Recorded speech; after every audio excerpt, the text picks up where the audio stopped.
മലബാറിൽ +1 സീറ്റ് പ്രതിസന്ധിയില്ല എന്ന വാദവുമായി വിദ്യാഭ്യാസ മന്ത്രി വി ശിവൻകുട്ടി. ആവശ്യത്തിന് സീറ്റുകൾ ഉണ്ടെന്ന് മന്ത്രി പറഞ്ഞു. അതേസമയം 1,00,000 സീറ്റുകളുടെ കുറവാണ് മലബാറിലെ 6 ജില്ലകളിലായി ഉള്ളതെന്ന് അടിയന്തര പ്രമേയത്തിന് അനുമതി തേടിയ എൻ ശംസുദ്ദീൻ MLA വ്യക്തമാക്കി.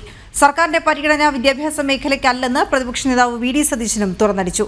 മന്ത്രിയുടെ മറുപടിയുടെ അടിസ്ഥാനത്തിൽ അടിയന്തര പ്രമേയത്തിന് സ്പീക്കർ അനുമതി നിഷേധിച്ചു.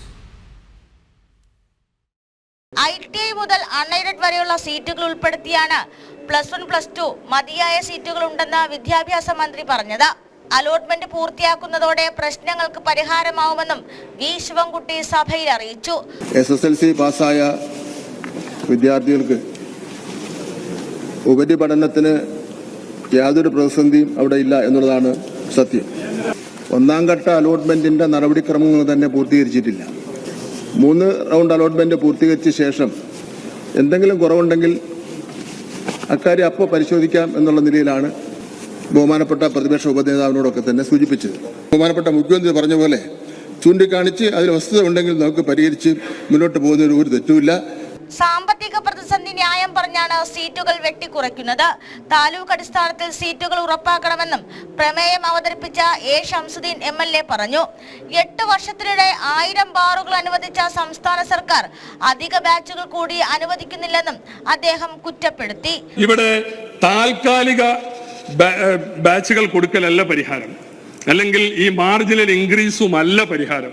ഇവിടെ കൃത്യമായ ബാച്ചുകൾ കൊടുക്കണം. താലൂക്ക് തല പുനഃസംവിധാനം ഉണ്ടാവണം. അത് മലപ്പുറന്നോ മലബാറെന്നോ വേണ്ട, താലൂക്ക് തലത്തിൽ എത്ര കുട്ടികൾ +2 പാസ്സാവുന്നുണ്ടോ ആ കുട്ടികൾക്കുള്ള സീറ്റ് ആ താലൂക്കിൽ വേണം. മന്ത്രിസഭയിൽ അവതരിപ്പിച്ച കണക്കുകൾ വസ്തുതാവിരുദ്ധമെന്നും വിദ്യാഭ്യാസ മേഖലയ്ക്ക് സർക്കാർ പരിഗണന നൽകുന്നില്ല എന്നും പ്രതിപക്ഷ നേതാവ് വി ഡി സതീശൻ കുറ്റപ്പെടുത്തി. ഫസ്റ്റ് പ്രയോറിറ്റി എന്ന് പറയുന്നത് കുട്ടികളുടെ വിദ്യാഭ്യാസമാണ്. ദൗർഭാഗ്യവശാൽ ഈ സർക്കാരിൻ്റെ ആദ്യത്തെ 10 പ്രയോറിറ്റികളിൽ പോലും വിദ്യാഭ്യാസം എന്ന കാര്യം ഇല്ല എന്ന് വേദനയോടുകൂടി പറയാൻ ആഗ്രഹിക്കുന്നു. സർ, ഇവിടെ മന്ത്രി അവതരിപ്പിച്ച കണക്കുകൾ സർക്കാരിൻ്റെ വെബ്സൈറ്റിലെ കണക്കുകളുമായി യാതൊരു ബന്ധമില്ലാത്ത കണക്കുകളാണ്.